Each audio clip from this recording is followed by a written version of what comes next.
कुछ दिनों पहले फेड ने जब इंटरेस्ट रेट में पॉज किया तो हमारी मार्केट में रैली स्टार्ट हो गई। होप आपने भी इस रैली में कुछ प्रॉफिट बनाया होगा। प्लीज कमेंट्स में बताइए। इस वीडियो में हम देखेंगे कि फेड के इंटरेस्ट रेट का इंडियन मार्केट से क्या रिलेशन है और उसको कम या ज्यादा करने से इंडियन मार्केट में क्या इम्पैक्ट पड़ता है। अगर आपके मन में भी सेम क्वेश्चन है तो ये वीडियो आपके लिए है। इसको बिना स्किप करे अंत तक जरूर देखिएगा।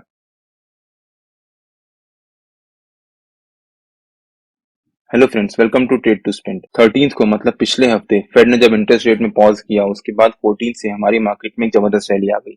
यहाँ पर इंडियन मार्केट में थोड़ी सी प्रॉफिट बुकिंग आई, बट इसको हम अपने वीकली एनालिसिस के वीडियो में कवर करेंगे।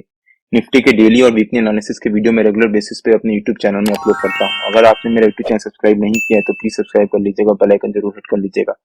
हमारा जो इस हफ्ते का वीकली एनालिसिस का वीडियो होगा जिसको मैं आज या कल अपलोड करूंगा, उसमें हम कवर करेंगे कि निफ्टी में ये फॉल क्यों आया और निफ्टी के अगले हफ्ते के लेवल्स क्या रह सकते हैं। सो आप सब्सक्राइब जरूर कर लीजिएगा। अब अगर हम टॉपिक पे आते हैं, 13th को यहाँ मतलब पिछले हफ्ते फेड ने जब इंटरेस्ट रेट में पॉज किया उसके बाद 14 से इंडियन मार्केट में जबरदस्त रैली आ गई। फेड के इंटरेस्ट रेट का इंडियन मार्केट से क्या रिलेशन है उसके बारे में समझने से पहले हम देखते हैं कि फेड का इंटरेस्ट रेट है क्या और किस तरह से काम करता है। उसके बाद देखेंगे कि फेड का इंटरेस्ट रेट में चेंज करने की जरूरत क्यों पड़ती है और फिर देखेंगे कि इंडियन मार्केट से उसका क्या रिलेशन है। फेड इंटरेस्ट रेट का इंडियन मार्केट से क्या रिलेशन है इसको हम बहुत ब्रीफ में समझेंगे। अगर हम डिटेल में समझने जाएंगे या डिस्कस करने जाएंगे तो ये वीडियो बहुत लंबा हो जाएगा। तो फेड का इंडियन मार्केट से क्या रिलेशन है उसको समझने से पहले देखते हैं कि फेड इंटरेस्ट रेट क्या है और ये किस तरह से काम करता है।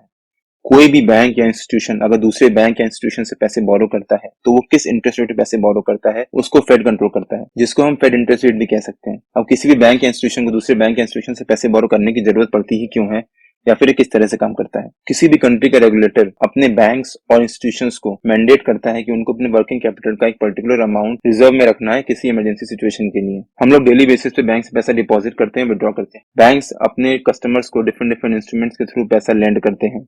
होम लोन हो गया, ऑटो लोन हो गया, प्लस कस्टमर्स वो लोन पे करते हैं, फोरक्लोज करते हैं, ईएमआई देते हैं, तो जिस वजह से वर्किंग कैपिटल में हमेशा चेंज होता रहता है, वो कभी कांस्टेंट नहीं रहता। अब वर्किंग कैपिटल चेंज होता है लेकिन बैंक को मैंडेट है कि उनको एक particular percentage of the amount हमेशा अपने रेगुलेटर के पास रिजर्व रखना है इमरजेंसी सिचुएशंस के लिए, जिस वजह से कभी कभी उस रिजर्व अमाउंट का शॉर्टफॉल चला जाता है। अब उसको शॉर्टफॉल को पूरा करने के लिए बैंक्स को दूसरे बैंक या इंस्टीट्यूशन से पैसा लेंड करना पड़ता है या पैसा बोरो करना पड़ता है। अब कोई भी बैंक या इंस्टीट्यूशन किसी और बैंक को अगर पैसा देगा तो वो फ्री में नहीं देगा, वो किसी ना किसी इंटरेस्ट से चार्ज करेगा। इसी को फेड कंट्रोल करता है कि बैंक दूसरे बैंक को कितने परसेंटेज इंटरेस्ट पे पैसा लेंड कर सकते हैं। होप आपको ब्रॉडर वे में आइडिया होगा कि फेड रेट क्या है और किस तरह से काम करता है। अब देखते हैं कि फेड के इंटरेस्ट रेट को चेंज करने से क्या इम्पैक्ट पड़ता है। करीब मार्च 2020 में जब कोविड आया उस समय फेड का इंटरेस्ट रेट चल रहा था समवेयर अराउंड 0% और मार्च 2022 तक मतलब करीब करीब 2 साल तक फेड ने उस इंटरेस्ट रेट को चेंज नहीं रखा। अप्रोक्सीमेटली 0.25% चल रहा था, जिसको हम 0% भी मान सकते हैं। तो करीब 2 साल तक फेड ने इंटरेस्ट रेट में कोई चेंज नहीं किया।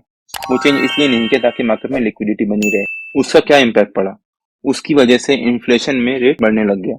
अब इन्फ्लेशन रेट बढ़ने लग गया जिस वजह से क्या इम्पैक्ट पड़ा कि जो भी उस कंट्री की इकोनॉमी थी मतलब यूएस की इकोनॉमी थी उसमें डाउनफॉल आना शुरू हो गया। अब अगर आप रिलेशन देखो, 2 साल तक फेड ने इंटरेस्ट रेट में कोई चेंज नहीं किया, मतलब ऑलमोस्ट जीरो के बराबर रखा। वो क्यों रखा? ताकि लिक्विडिटी बढ़ी रहे। लिक्विडिटी बढ़ने की वजह से क्या हुआ कि मार्केट में लोगों के पास पैसा आ गया, उस वजह से इन्फ्लेशन बढ़ गया। इन्फ्लेशन बढ़ने की वजह से क्या हुआ कि इकोनॉमी में स्लो डाउन आना शुरू हो गया। किसी भी कंट्री के लिए इकोनॉमी में स्लो डाउन मतलब उसके लिए एक नेगेटिव है, जिस वजह से फेड को इंटरेस्ट रेट में चेंज करना पड़ा। अब इंटरेस्ट रेट में चेंज मतलब फेड ने इंटरेस्ट रेट को बढ़ाया। तो मार्च 2022 से लेकर अभी तक फेड ने करीब करीब 11 बार इंटरेस्ट रेट बढ़ा चुका है और पिछले 3 बार से फेड में इंटरेस्ट रेट में कोई चेंज नहीं किया है। और आज के टाइम में जो इंटरेस्ट रेट चल रहा है फेड का वो चल रहा है समवेयर अराउंड 5.25 से लेकर 5.5%। अब जैसा मैंने शुरू में एक्सप्लेन किया था कि ये हमेशा एक रेंज होता है, मतलब कि बैंक्स कम से कम 5.25% इंटरेस्ट रेट में चार्ज कर सकते हैं और मैक्सिमम 5.5%। इससे कम या ज्यादा इंटरेस्ट रेट में बैंक चार्ज नहीं कर सकते दूसरे बैंक से। इसके अलावा 13 तारीख को जब फेड की मीटिंग आउटकम आया था तब उन्होंने अनाउंस किया था कि वो इस साल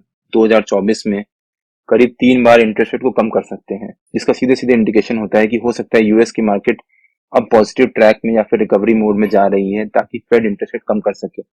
अगर फेड इंटरेस्ट रेट कम करता है तो उसका इम्पैक्ट दूसरी मार्केट पे भी पड़ता है। अब उसका इंडियन मार्केट पे क्या इम्पैक्ट पड़ा? फेड अगर इंटरेस्ट रेट कम करता है तो जितने भी इंस्टीट्यूशंस हैं जो अभी दूसरे इंस्टीट्यूशंस को पैसे लेंड करते हैं 5% या 5.5% इंटरेस्ट रेट पे, अगर फेड ने इंटरेस्ट रेट कम किया तो उनको वहां पर रिटर्न कम हो जाएगा। मतलब जो हम वो 5.5% लेते हैं और अगर फेड ने मान लीजिए 4.5% कर दिया अगर, तो उनको वहां पर रिटर्न मिलने लग जाएगा 4.5% का, जो कि कम रिटर्न होता है। और वहीं अगर दूसरे इंस्ट्रूमेंट्स हैं जहां पर इन्वेस्ट करने से उनको ज्यादा रिटर्न मिल रहा है तो वो वहां पर इन्वेस्ट करना की प्रेफर करेंगे। और इस समय इंडियन मार्केट काफी स्ट्रांग है। इंडियन इकोनॉमी बहुत अच्छी तरह से ग्रो कर रही है। मैंने अपने पिछले कई वीडियोस में कवर भी किया है कि इंडियन मार्केट अभी बहुत स्ट्रांग है और जितने भी ग्लोबल सिनारियोस चल रहे हैं अभी, या फिर रशिया का वॉर हुआ, इसराइल का वॉर हुआ, उसका इम्पैक्ट पड़ा इंडियन मार्केट में बस 3-4 दिन, हफ्ते भर के लिए। उसके बाद वापस इंडियन मार्केट में रिकवरी दिखाई।